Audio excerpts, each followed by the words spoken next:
Hi, my name is Gage Axford. I'm a sports management and sports journalism major at Hastings College, and I'm going to tell you a little bit about how to utilize the pen tool today in Adobe Illustrator. This could be extremely useful in transitioning your own images that you maybe sketch out and then put them into a digital type of an image and use it for branding. So ultimately what you're going to be learning from this particular video is how anchor points are utilized within Adobe Illustrator and how you can use it for your own benefit and how you can make your own logos. Alright, well, to get things started, I think we're going to just start off with something really simple for this video, and I'm just going to show you how to use the pen tool. I just pulled up this sketch of the letter B that I found online, and we're just going to follow along with the pen tool and kind of give you a feel for how it's used, and then you can utilize it towards your own sketches that you make, whether they're logo or typography based. So one of the first things that you'll need to do is you'll find this layers section on the right over here, and you're going to create a new layer. This just keeps things a little organized. And then next, we're going to get our lines. We're going to follow all of this around through the pen tool. We're going to use this B. We're going to follow that one.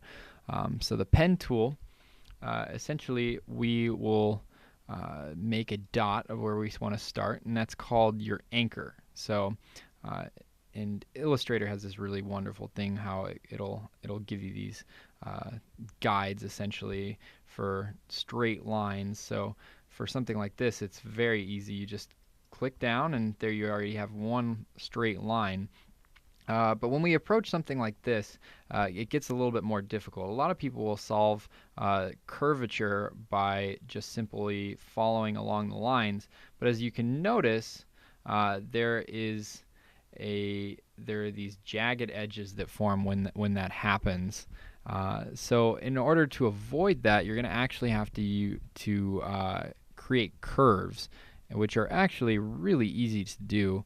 So we're going to go back, and as you notice, there will be a white section that follows through. And while it was over in this area initially, the way we'll form it, it'll change. But that's our fill right over here, and then this is the stroke on the outside. You don't necessarily need a stroke or a fill, but we will actually need to change the transparency later on, and you'll see why. But to kind of show you, what we're going to want to do is we're going to have to pick a point of curvature here. So let's just start with something a little simple. And what you're going to do is you're going to click a point and hold. Click and hold that area, and then you pull.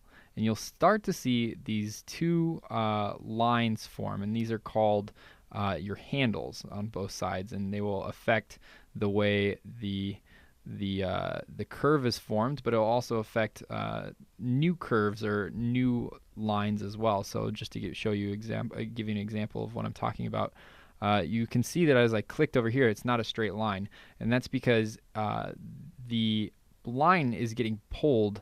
A point of the line is getting pulled towards that handle. So you'll have to keep that in mind as you approach this, and we'll just kind of follow through. I'll kind of show you another, we'll kind of just continue on down.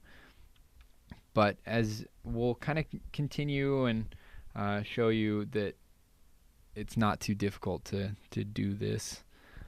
Anyway, you're going to have to plan out a little bit when you form or pick these anchor points, because say if you pick them too close, you'll have something like this happen. As you can see, the anchor point, which is pretty far off from that line, is going to pull it pull the middle of your line towards that direction, which is something that we want to avoid.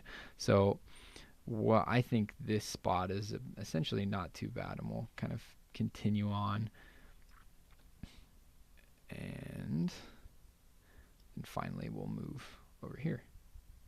While these parts are pretty simple, you may run into a challenge here. You can see that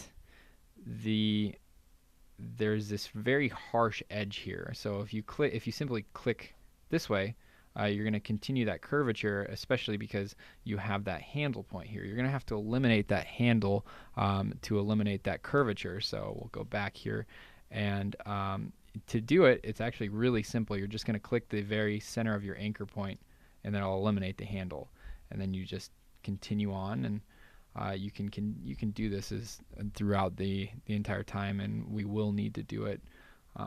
But as you can see, one problem that we're facing, while it's not that big of an issue, I guess, with this B, but with other things, is this white or whatever color that you choose, this fill will affect your sight of the sketch that you're tracing. So to change that, you're going to eventually need to change the transparency, which is over here, and you're just going to essentially click that and change the opacity to a lower level where you can actually see through the fill and continue on with what you're doing. And we'll do that in a second. But as you can see here, there's another line where I think you would want at least a harsh edge with this, so you're going to have to get rid of that anchor point as well, and click. I don't like how straight that is, but we're not going to be too picky at this portion. Here's what I was talking about earlier. So now we don't really know where to put our lines. So we're going to have to go to transparency and change the opacity to, let's say, 60%. So now we can see what we're doing. If you don't like the color, we can change the color to, let's make it red. Great. There. Now we're back to our pen, and we can see everything that we need to do. And we'll continue back to these sight lines. I don't like that. See, I got a little too greedy there and went too big. But at the same time, you can't go too small. And when you do this, a lot of it is just playing around and figuring out where you're not going to have the perfect anchor point every time you're looking through this. And I guess I can't be too picky throughout this tutorial, but you just kind of you're going to have to kind of play with it and edit as you go on. But we'll follow through up here and then pull up here. And now you may be wondering that there's a space right here, and that could be potentially a problem, but that we do have a solution for that, and I'll show you how to do it in just a second. While this is a filled image, you can tell that the pen is not all the anchor points are not connected. There's a loose end here, and you can tell by that white space here. So to fix that, you can just simply click that white space, and then I'm gonna click and hold so I can maintain that curvature of the top of this B, because otherwise it would have been just a straight line. But now you can see that there is all of the lines are connected. All of the anchor points are connected. Now back to what we were talking about here. There's this empty space. The way you're gonna have to solve that. And you may not run into this issue with everything, but this is definitely something that will be applicable later on with whatever you do. Is you're going to need to utilize Pathfinder. So I'm going to go to Window, and I'm going to go to Pathfinder. And it's right over here. We'll bring it over here just for consistency. But you'll see this portion right here that will say minus front. So what we're going to do is we're going to create we're going to use the pen tool again, and we're going to follow the inside, and then we're going to click this button right here after selecting both images, and that should eliminate the center and maintain that this will be one image. So we'll go back to the pen tool. And for this one, let's change the color to blue, just so we can see the difference. And transparency or opacity is 60, so we'll still be able to see. So we'll quickly do this.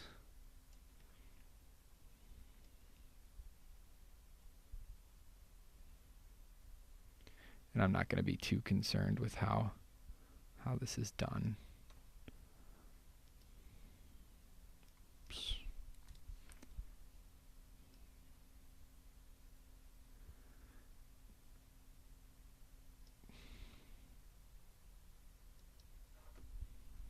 And I could have done, I could have done a better job here, but ultimately I just want to kind of show you the skill set.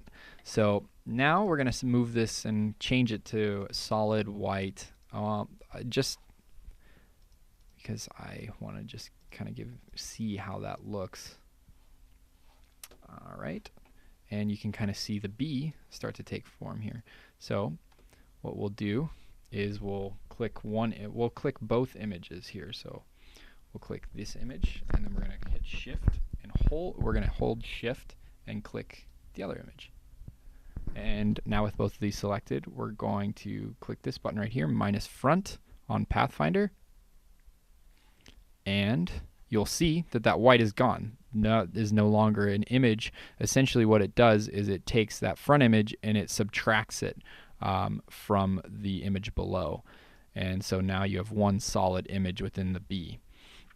And if you want to see what that looks like, one of the reasons why we have the multiple layers is this sight line right here. We can get rid of the sight line of the initial sketch, and there's the B. And you can clean this up and dedicate a little bit more time towards whatever you use. This is a really rough cut, but essentially it teaches you a little bit about how to utilize the pen tool. And it just kind of introduces you to the concept. Now, that's about all I have today. If there is a little, I guess I should say there is a little bit more that you can do with the pen tool. If you really don't like an anchor point, you can delete it. Say that you want a flat background, or you want to change something in here. There are these areas where you can edit within, but judging by time constraints within this video, that's something that you can kind of look into on your own time. So there you have it. That's how you, those are the basics to using the pen tool, and good luck, and hopefully you can design something great.